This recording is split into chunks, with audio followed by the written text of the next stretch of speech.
Hello everyone, कैसे आप लोग। उम्मीद करते हैं आप लोग बहुत बढ़िया होंगे।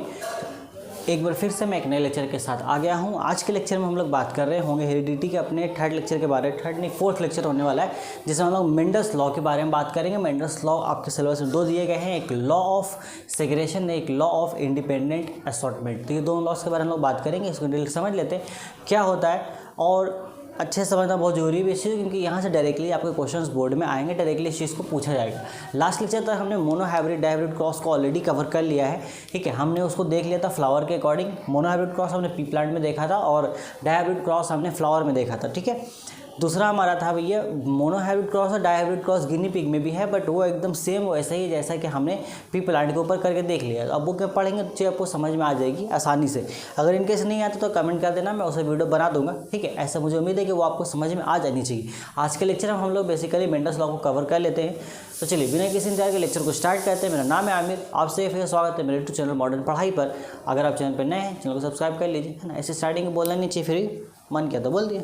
देखिए, तो मेंडल्स लॉ हमारा जो है, इसमें दो लॉज हमें पढ़ने हैं। सबसे पहला जो लॉ है, तो सबसे पहली गुजारिश आप लोगों से कॉपी कलम निकालिए और कॉपी के ऊपर हेडिंग लगाइए मेंडल्स लॉ, ठीक है। कोड़िएगा जैसे सिर्फ देखिए नहीं, हाँ।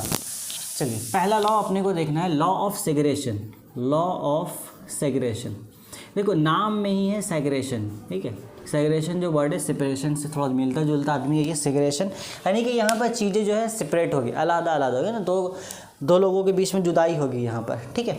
जुदाई का मामला ऐसा है, यहाँ पर होता है क्या है, हम लोग ऐसे बोलते हैं दो एलएलईज ले लो अलग अलग प्रॉपर्टीज़ के, जिसके पास अलग अलग प्रॉपर्टी है। अब कोई यहाँ पे ऐसा बंदा तो नहीं है जिसको ये मालूम ना हो कि एलएलए बोलते किसको। अगर कोई है तो जा करके पहला लेक्चर देख कर क्या हो हेरिडिटी का, क्योंकि उसमें सारी चीज़ें मैंने ऑलरेडी कवर कर रखी है, ठीक है। एलएलए वगैरह क्या होता है नहीं होता है, ऐसे शॉर्ट में बता देते हैं भैया। स्पेलिंग ठीक है तो हाँ ठीक है, नहीं कभी कभी गलती हो जाती है, बेकार की गलत हो गया, तुम लोग मेरे पे केस ठोक दोगे, गलत लिख दिया आपने, इसलिए चेक करना जरूरी है।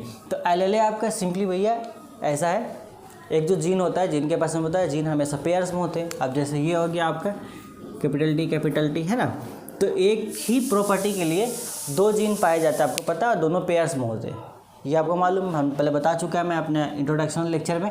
अब इन दोनों में से कोई भी एक जीन को पकड़ लो, उसको हम लोग एलएलए बोलते हैं, सिंपल सा चीज़ है, ठीक है। तो एक याद करो मोनो हाइब्रिड क्रॉस को, हमने वहाँ पर एक एलएलए लिया था टॉल वाला, एक एलएलए हमने लिया था शॉर्ट वाला, ठीक है। एक प्योर टॉल था, एक प्योर शॉर्ट था, और इन दोनों के दरमियान में हमने क्या कराया था, क्रॉस कराया था। सेल्फ पोलिनेशन के बीच में हुआ था, F1 जनरेशन हमें मिला था। कोई बताएगा F1 जनरेशन क्या मिला था इन लोगों से? F1 जनरेशन जो आया था वो हमारे पास ये आया था। देखो यहाँ पे हमें देखने को क्या मिलता है कि एक जो दो डिफरेंट एलएलए थे ना, दोनों के पास डिफरेंट प्रॉपर्टी थी। दो डिफरेंट एलएलए हमने लिया था, दोनों के बीच में जब क्रॉस कराया, क्रॉस कराने के बाद जो हमें F1 जनरेशन मिला था, उसमें क्या हुआ था कि ये दोनों एलएलए आपस में मिक्स हो गए थे। सिंपल चीज़ें हमें देखने को मिल रहा है, बट मेंडल्स का लॉ ये कहते हैं, उनके ऑब्जर्वेशन के अकॉर्डिंग ये कहना है कि जब भी हम दो डिफरेंट एलएलए को, यानी कि दो जीन्स आपस में हम लोग कंबाइन कर रहे हैं, जिसके बाद दोनों दो डिफरेंट एलएलए हैं, दोनों डिफरेंट प्रॉपर्टीज अगर रखते हैं उनके पास, उनको आपस में क्रॉस कराते हैं, तो वो आगे चल करके वापस से अलग हो जाते हैं, ठीक है। पहले F1 जनरेशन में तो मिल गए, बट F2 जनरेशन में जब जाएंगे तो ये फिर से एक दूसरे से अलग अलग हो जाएंगे, सेपरेट हो जाएंगे, एक दूसरे के साथ में नहीं रहेंगे। इसलिए इसको हम लोग बोलते हैं लॉ ऑफ सेग्रेगेशन। स्टेटमेंट जो है लॉ का वो मैं आपको स्क्रीन पर दिखा दे रहा हूँ, उसको ईजिली पढ़ लीजिए।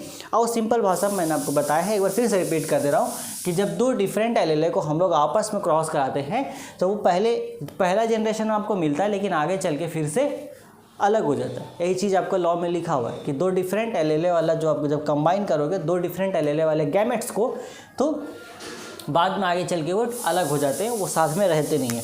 इसलिए इसका चेकर बोर्ड याद करो, जो हमने आपका चेकर बोर्ड आपको बताया था ये वाला, इसमें जो हमने गैमेट्स लिए थे, ये मेल गैमेट्स हमने यहाँ लिखा था और ये फीमेल गैमेट्स हमने यहाँ लिखा था। सिंपल सा चीज़ था ये। अब यहाँ पर अगर आपको याद हो तो हमारे पास यहाँ पर ये सिंपली हम निकाल सकते हैं, टी आएगा, ये टी कितना टी हो रहा है, इतना टी अच्छा नहीं। देखो ये दोनों देखो फिर से सेपरेट हुआ कि नहीं हुआ, देखो इस बंदे को गौर से देखो, इस बंदे को गौर से देखो। तो F2 जनरेशन में क्या हुआ, दोनों को दोनों सेपरेट हो गया अपना एकदम आसानी से, कोई इसको रोकने टोकने वाला था नहीं।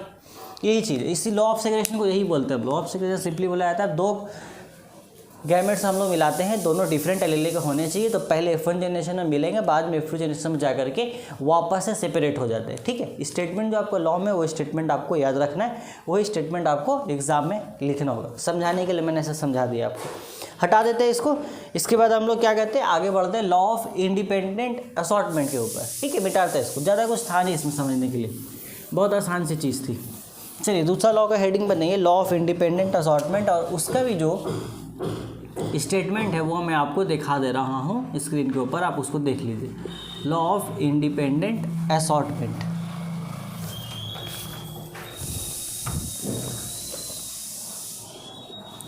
इंडिपेंडेंट असॉर्टमेंट, असॉर्टमेंट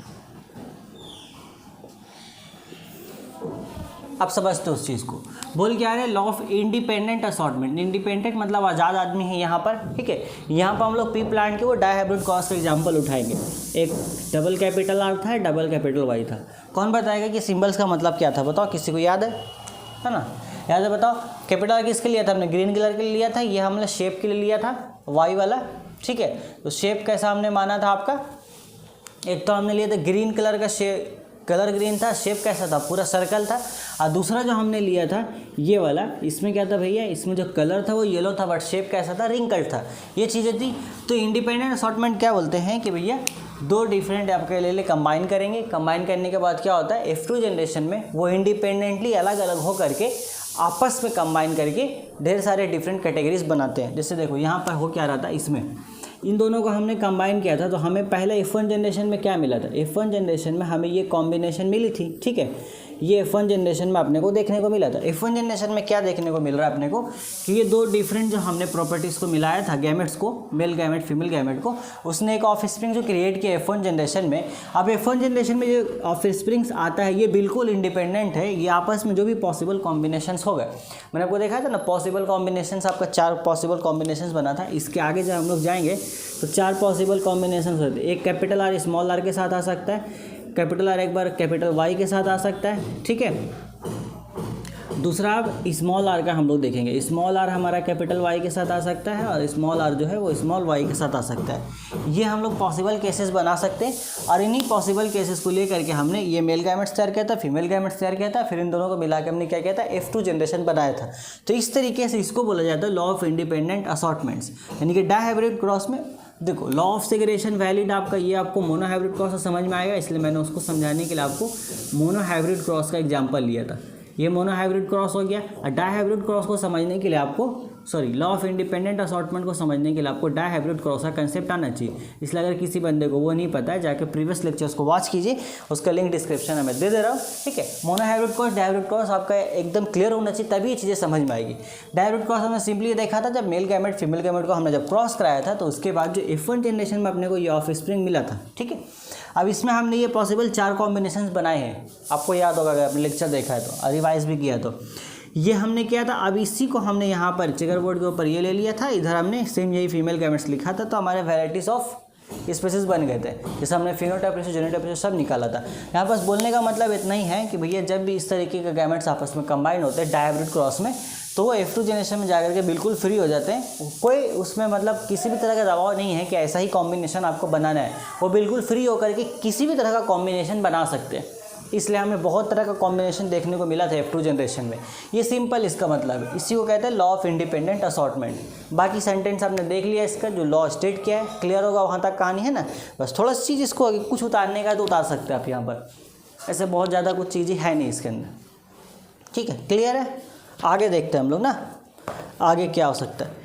अब आगे क्या, एक सिग्निफिकेंस ऑफ मेंडल्स लॉ करके एक टॉपिक है आपका, तो मुझे नहीं लगता कि वो चीज़ें बताने की ज़रूरत है आपको कि क्या सिग्निफिकेंस है। मैंने पहले ही लेक्चर में आपको बताया था कि अगर मेंडल नहीं होते तो हेरिडिटी का कंसेप्ट शायद आज बायोसाइंस में होता नहीं। ठीक है, और हेरिडिटी का कंसेप्ट ना होने की वजह अगर आप समझ सकते हैं, जो वेरिएशंस आज के दौर में हमें देखने को मिल रहे हैं, अलग अलग तरह के हम लोग जो आज फल भी बना पा रहे हैं, फ्रूट है, इसके अलावा आपका जो फूल वगैरह है, ठीक है, अलग अलग कॉम्बिनेशंस के, वो पॉसिबल नहीं हो पाता एक्चुअली। और जो एक्सपेरिमेंट्स हम लोग करते हैं जेनेटिक बेसिस के ऊपर, जीन्स के ऊपर में, कि भाई इस एनिमल का जीन उसके साथ अगर हम लोग क्रॉस कराए, जैसे क्रिस पिक्चर आपने देखा होगा क्रिस 3, अगर तो क्रिस 3 में जो काल हमारा जो एक कैरेक्टर है उसमें विलन का जो रोल निभाया गया है, वो बोन मैरो को ढूंढ रहा होता है जरा, तो क्या कर रहा है, अलग अलग एनिमल्स के ऊपर एक्सपेरिमेंट करता है, उनके जीन के साथ अपना जीन को मैच करा के देखता है, भाई किससे मैच कर रहा है। कहता है कि वो किसी एनिमल के जीन को अपने अंदर में ट्रांसपोर्ट कर सके ना, उसके बोन मैरो को ले सके, ताकि उसका जो भी फिजिकल डिसेबिलिटी वो उसको ठीक कर पाए। तो ये जो सोच वहाँ तक पहुँच पाई, ये तभी पहुँच पाई जब हेरिडिटी का कंसेप्ट आया था, और हेरिडिटी का कंसेप्ट लाने वाले थे हमारे मेंडल्स। तो अब यहाँ से आपको ये क्लियर समझ में आ जाना चाहिए कि भाई मेंडल्स लॉ का क्या सिग्निफिकेंस है। ठीक है, आप जो पैराग्राफ बुक में उसको आप क्लियरली पढ़िए, वहाँ से 2-3 सेंटेंस आप निकाल के मेंशन कर सकते हैं। पहले ये लिख सकते हैं भाई कि इसके थ्रू हम लोग अलग अलग किस्म के फल, फ्रूट, पौधे सब बना सकते हैं।